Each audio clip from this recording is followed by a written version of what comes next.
individuals on the scene deceased. They're both white males in their 60s. Uh, we have another African American male that was approximately 40 years old, transported to the hospital, is deceased. Another male, approximately 40 to 50 years old, transported to the hospital with a injury of shot to his arm. I'm sorry. And another male that was running away, and he's injured, but very minor. He was not transported to the hospital. I want to say something, but you know, it's just sad what's going on in our nation, and I always ask for prayer, and I'm gonna ask for prayer right now. All of these families, uh, can you imagine? And some of them probably hadn't been notified just of yet. It's occurring at 1 o'clock in the morning, but please pray, and all our spiritual leaders in and around our city, and also outside our city, around our nation. Let's pray. Let's pray. I've seen things that I haven't seen before in 32 years, and it's happened time and time again. And people ask the police chief and police leaders why, and what we don't even know why right now. But we just ask that the community come together.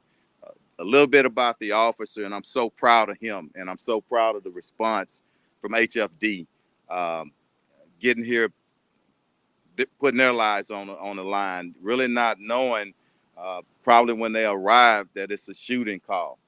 But our officer arrived and took action. And for that, I'm very proud of him. He's a 7-year veteran out of the South Gessner Division. And again, as usual, per policy, um, he'll be put on administrative leave. The DA's office is out here investigating. We'll conduct our own IED administrative investigation. The criminal investigation is handled by homicide, our special investigative unit. So again, I'm just very proud of him to come in. Who knows that suspect probably would have tried to shoot somebody else. But I'm going to turn it over right quickly before we get to questions to Chief Muir, and let him talk about what the fire department is going to do in part of their investigation. And then Commander Rodriguez will conduct the, I'm sorry, Commander Rodriguez will translate for us in Spanish. Thank you. Thanks, Chief Finner. And I'll follow Chief Finner's comments and say thank you to our firefighters and police officers who did an excellent job today. And again, this is an example of how every day they place their lives on the line to protect the citizens and property. And as our firefighters came in the crossfire and they retreated, they still focused their attention on possible victims inside the structure. And there were two that they were able to pull out, and there were a few who were transported as well. Our arson investigators are on scene to determine the cause of the fire. Our preliminary investigation does make it appear as if it is intentional, as Chief Finner said. We'll reserve remarks for the investigation to preserve the integrity of that. Again, I also ask for the community to pray for our first responders and for each other. And perhaps we can lift ourselves out of the chaos that we're living in today's trying times. Thanks. Thanks. Buenos días, mi nombre es Adrián Rodríguez, soy comandante de la estación de South Gessner. Hoy, esta mañana a las 1 de la mañana, recibimos una llamada en el Dunlap, el 8020 Dunlap, de una persona que estaba caído. Y cuando respondió el oficial, llegó él con los bomberos, igualmente con ellos, y la casa estaba en llamas. Vio un sospechoso que tenía una escopeta y escuchó disparos también. Y hay 3 que están muertos ahorita, 2 aquí todavía con el sospechoso, es 3, y 1 más en el hospital. Fue 4 personas al hospital, 2 al Bentub y 1 al Southwest y otro en el Memorial Hermann. El que fue el Bentub se falleció y todavía estamos investigando todo lo que está pasando ahorita porque hay mucho cosas que tenemos que hacer todavía, Pero lo que dijimos a la ciudad de Houston es que por favor oran por las víctimas en esta situación porque es muy grave lo que pasó hoy. Y si hay unas preguntas, pues va a preguntar, lo va a tener el jefe del policía de Finner y yo también puedo contestar unas preguntas. Gracias. Thank you. Hey, just before we open up the questions, I want to say again, and I'm just sitting here thinking, I'm so proud of our first responders, our police and our fire, and especially those who work shift 3. Everybody is asleep, including me, and they're protecting us. And I just ask our public, when you see the men and women in uniform, if nothing else, thank them for their service, because I'm proud tonight. But go ahead, questions. Can you give us the ages of the victims again?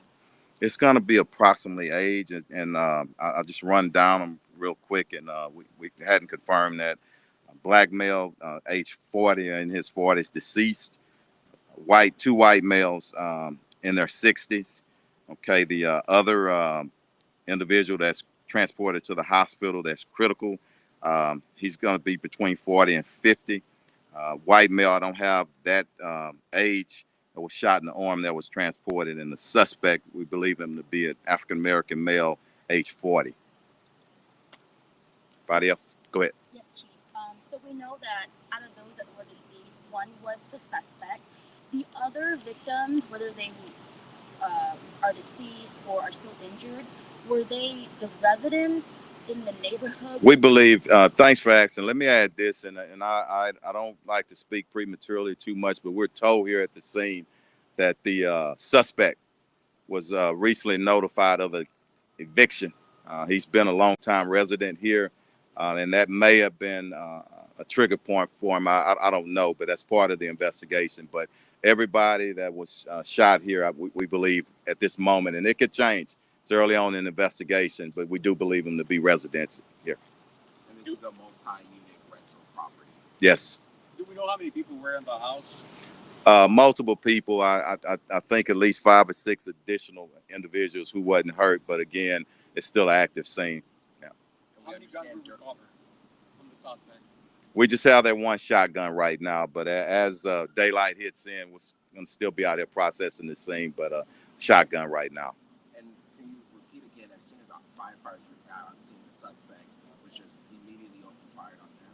I'm not sure if he opened fire. He was discharging the firearms, okay? I don't know if he was shooting directly at him, but again, as daylight gets here, we'll be able to evaluate and look at the fire truck and see where bullets went. So, okay. While that was going on, firefighters still went in and were able to grab some of They had to take cover. But once we took care of the suspect and made the scene safe, they were able to go in and they recovered bodies and a few bodies on the side. So, okay. Chief, can you help us understand better the timeline? So did HFD get here first and then call for backup with HPD? When calls come into dispatch, intake, what we call it, it's going to come to, if it's a shooting, it's going to come into both of us. And I think they came in at the same time, but there were multiple calls. And one was, I think, a person down and shooting calls, and then also the fire. So HFD did, in fact, get here first. So the calls came in just after 1 a.m. But HPD was already on their way. Yes. Yeah. Anything else?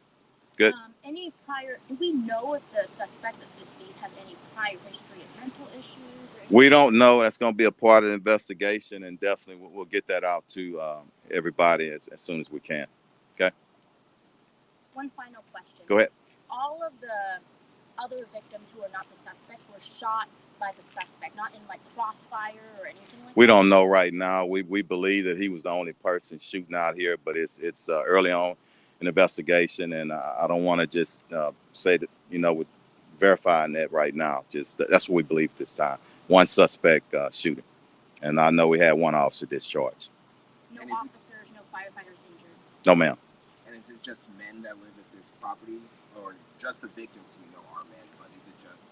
I'm not sure that. We just know that they are all male victims, so it'll be part of the investigation. And you mentioned that the suspect was evilly just kind of waiting for deliberately set the property on fire, just waiting for them Yes. to come out? Yes.